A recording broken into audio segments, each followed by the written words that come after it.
नमस्कार साथियों, मैं प्रदीप कुमार स्वागत करता हूं अपने YouTube channel PK teaching classes पर।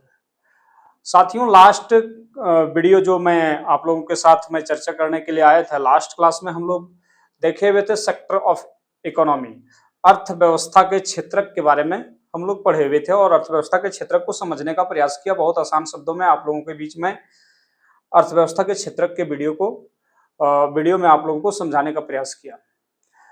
कुछ साथियों का कमेंट है कि हैरड डॉमर मॉडल को थोड़ा सा चर्चा कीजिए और हैरड डॉमर मॉडल के कुछ साथियों का रिक्वायरमेंट था। तो साथियों, आज मैं देख पा रहे हैं आप लोग कि मैं हैरड डॉमर इकोनॉमिक ग्रोथ मॉडल के बारे में आज कुछ बातें करूंगा और समझने का प्रयास करूंगा।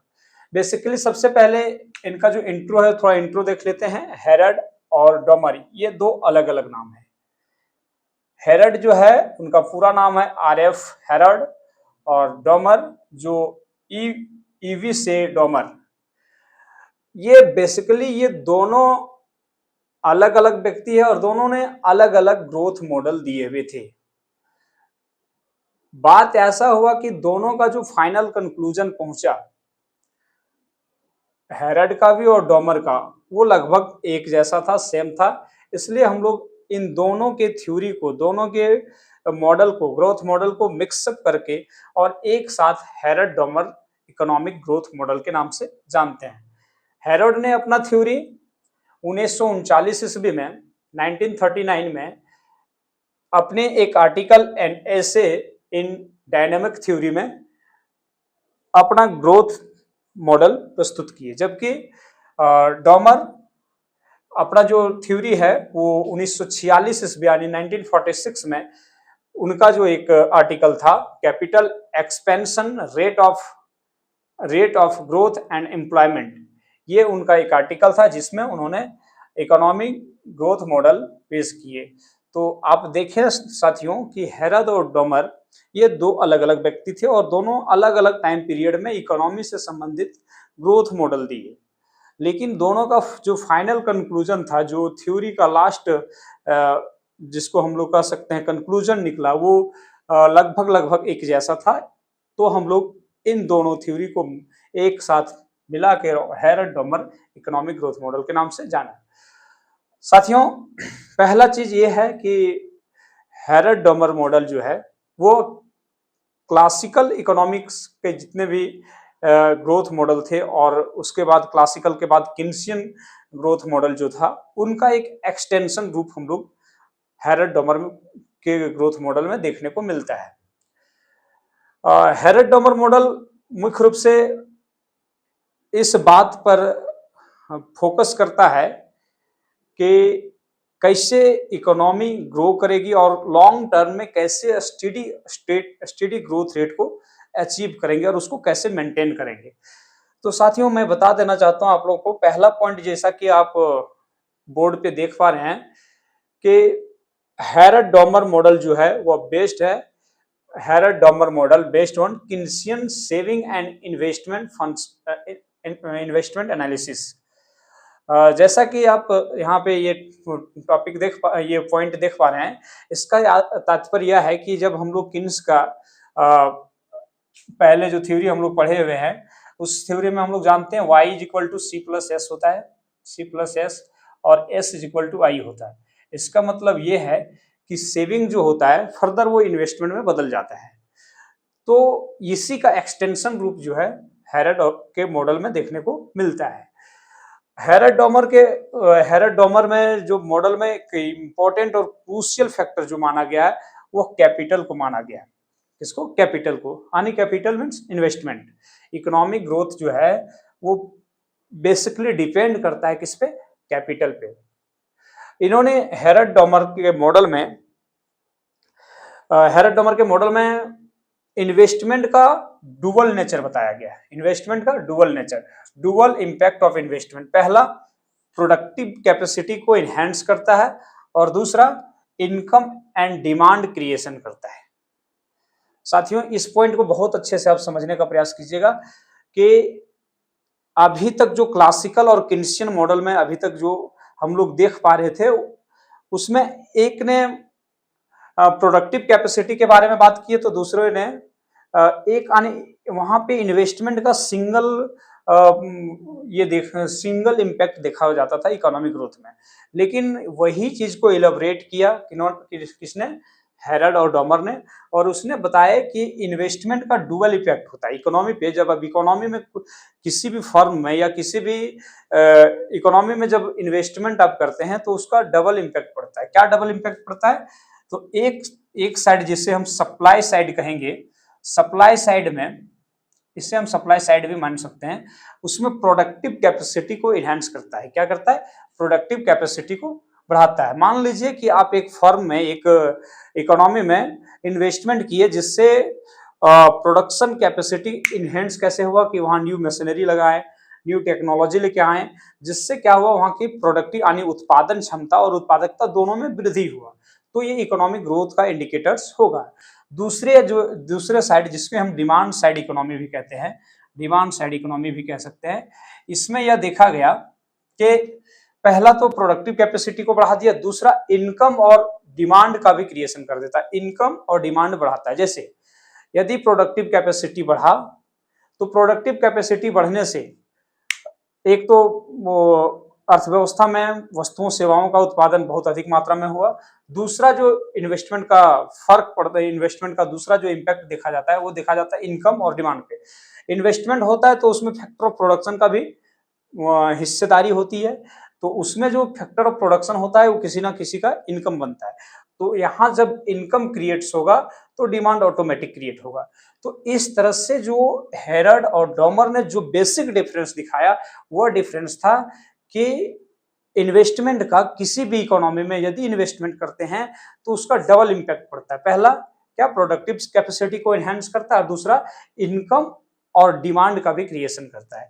तो साथियों, मुझे उम्मीद है कि आप इस पॉइंट को बहुत अच्छे से बारीकी से समझ पाए होंगे। यही चीज क्लासिकल और किन्सियन में नहीं बताया गया था। वहां पे मुख्य रूप से प्रोडक्टिव कैपेसिटी के इन्हांसमेंट के बारे में बात की गई थी, लेकिन यहाँ पे जब हम लोग हेरल्ड और डॉमर मॉडल को देखते हैं तो यहाँ पे हम लोगों को इन्वेस्टमेंट के डुअल नेचर देखने को मिलता है, यानी डबल नेचरिंग का देखने को मिलता है। अगला पॉइंट यदि हम लोग देखें तो हेरल्ड डॉमर जो है mainly, Harrod Domar model mainly concentrate on possibility of a steady growth through adjustment of supply and demand of capital.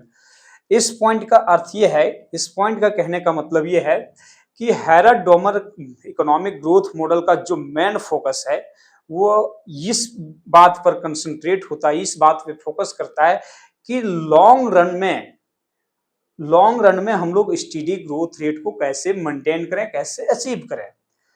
यदि साथियों, यदि आप स्टेडी ग्रोथ रेट से बहुत अच्छे से अवेयर नहीं है, आप इसके बारे में यदि आपको कोई विशेष आइडिया नहीं है तो इसके लिए मैं अलग से वीडियो बना दूंगा, आप उसको देख करके समझ सकते हैं। तो इनका कहने का मतलब था, इनका जो मेन कंसंट्रेशन था वो था कि कैसे इकोनॉमी स्टेडी ग्रोथ में ऑपरेट होगी, कैसे इकोनॉमी स्टेडी स्टेट में ऑपरेट होगी। इसके लिए उन्होंने बताया कि हम लोग एडजस्टमेंट करते हैं supply and demand of capital. कहने का मतलब कि यदि सप्लाई और डिमांड ऑफ कैपिटल का एडजस्टमेंट सही से किया जाए तो स्टेडी ग्रोथ रेट को हम लोग आसानी से, स्टेडी ग्रोथ रेट को हम लोग अचीव कर सकते हैं इन लॉन्ग रन में। यहाँ पे आप देख पा रहे होंगे एस के इज इक्वल टू डी के। इसका मतलब है कि supply of capital is equal to demand of capital. इसके थ्रू से हम लोग स्टेडी ग्रोथ रेट को लॉन्ग रन में प्राप्त कर सकते हैं और स्टेडी स्टेट में हम लोग इकोनॉमी को आगे परफॉर्म करवा सकते हैं, इकोनॉमी को हम लोग आगे बढ़ा सकते हैं। साथियों, ये बेसिक इंट्रो था हेरल्ड डॉमर मॉडल का, और ये बेसिक स्टेटमेंट था हेरल्ड डॉमर मॉडल का। अब हम आप लोगों को ये बताना चाहता हूं कि कुछ एजम्पशंस, किसी भी मॉडल को पढ़ रहे होंगे तो उसका एजम्पशंस बहुत बड़ा इंपॉर्टेंट होता है, बहुत इंपॉर्टेंट चीज होता है। एजम्पशंस को जरूर आप पढ़िएगा। मान्यताएं, जिसका मतलब होता है मान्यताएं, क्या क्या मान्यताएं रखे। तो हेरल्ड डॉमर का जो मान्यताएं हैं वो मैं एक एक करके आप लोग को बताऊंगा। पहला जो है वो हैरर डोमर का मॉडल का पहला जो मान्यता है, अजम्पशंस है, उसमें है, लिखता है there is an initial full employment equilibrium level of income.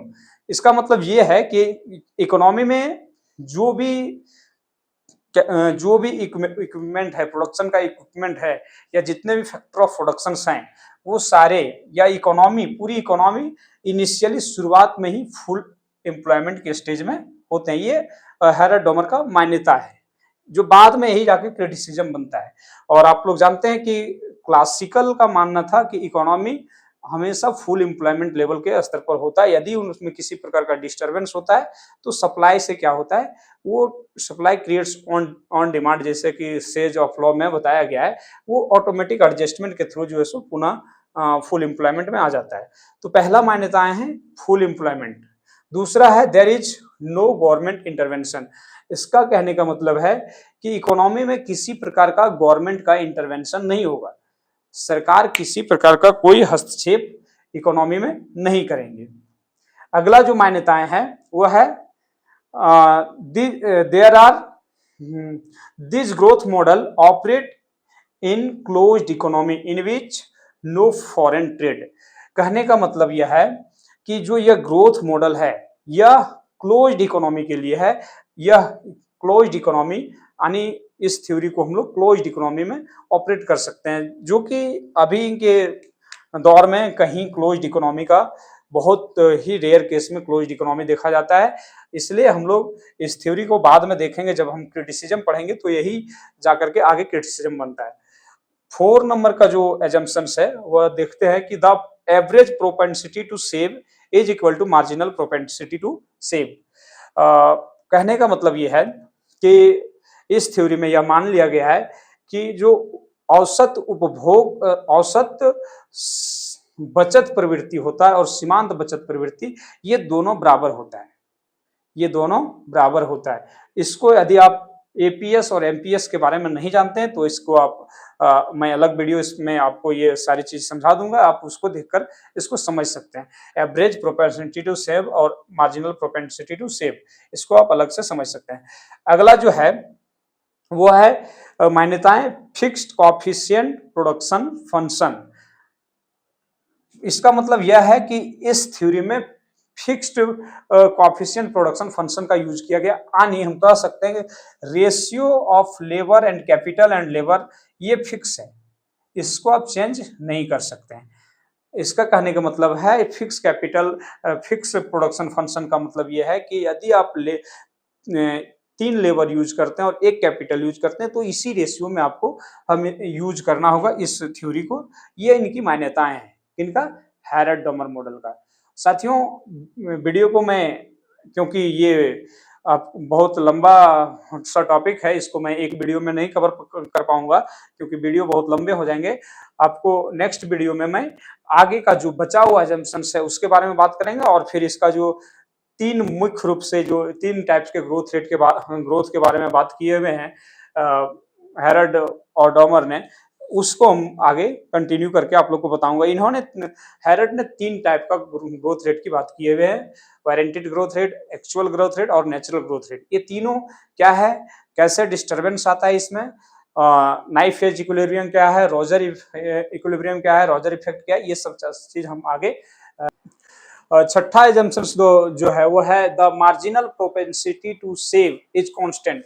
इसके कहने का मतलब है MPS, marginal propensity to save. क्या होता है, इनकम में चेंज होने से ratio between change in income and change in saving, इसको हम लोग मार्जिनल प्रोपेंसिटी टू सेव कहते हैं। इसमें जो है यह माना गया कि यह कांस्टेंट होगा। यह क्या होगा, कांस्टेंट होगा। अगला है there is fixed capital output ratio. कहने का मतलब है कि एक गुड्स को के प्रोडक्शन में जो कैपिटल है वो फिक्स है, वो कांस्टेंट है। यदि आप पहला गुड्स को बना रहे हैं तो वही उतना ही कॉस्ट आपको पड़ेगा जितना दूसरा बनाने में पड़ रहा है। यही है कि there is the fixed capital output ratio. तीसरा है there is no depreciation of capital goods. which are assumed to be infinite life। कहने का मतलब ये है कि जितने भी पूंजीगत कैपिटल गुड्स हैं उसमें किसी प्रकार का कोई डेप्रिसिएशन नहीं होता है, यानी उसकी कोई घिसावट वे नहीं होती है और यह माना जाता है कि उनकी लाइफ जो है वह असीमित है, अनंत काल तक उनकी लाइफ है, ये उनकी मान्यता है। हेरल्ड डॉमर के ग्रोथ थ्योरी जो ग्रोथ मॉडल है उसकी मान्यता है। नौवां जो मान्यता है वह है the general price level is constant, that means money and real income is same. कहने का मतलब है कि प्राइस लेवल में कोई चेंजिंग नहीं होता है, कांस्टेंट होता है, प्राइस लेवल कांस्टेंट होता है। इसका मतलब यह है कि there is no inflation in the economy, यानी जो आपकी मनी इनकम होगा वही आपका रियल इनकम होगा, किसी प्रकार का इन्फ्लेशन नहीं देखा जाएगा। 10वां जो है वह है there is no change in interest rate. Interest rate भी कांस्टेंट होता है, इंटरेस्ट रेट में भी कोई चेंजिंग नहीं होता है। अगला जो है there are only one product produce. कहने का मतलब यह है कि हेरल्ड डॉमर यह मान के चलते हैं कि इकोनॉमी में केवल एक ही वस्तु का उत्पादन किया जाता है। तो साथियों आप देखें, आज हम आप लोगों को बीच में सबसे पहले हेरल्ड डॉमर मॉडल का बेसिक कुछ इंट्रो पार्ट बताया, फिर मैं अजम्पशंस बताया। आगे मैं अगला पार्ट में हेरल्ड डॉमर जो जिन्होंने 3 मेन इश्यूज के बारे में बात की है, थ्री इश्यूज, या इसको हम कहते हैं थ्री टाइप्स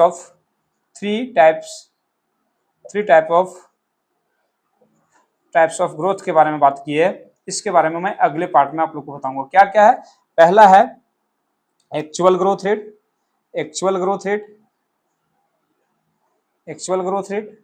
दूसरा वारंटेड ग्रोथ रेट, और तीसरा जो है वो है नेचुरल ग्रोथ रेट। ये तीनों के बारे में हम, और स्टेडी ग्रोथ के बारे में हम आगे इसी हेरल्ड डॉमर के जो पार्ट 2 का वीडियो होगा उसमें हम लोग समझने का प्रयास करेंगे, और फिर इसका कुछ मैथमेटिकल भाग है उसको भी मैं आप लोग को नेक्स्ट पार्ट में बताऊंगा। धन्यवाद।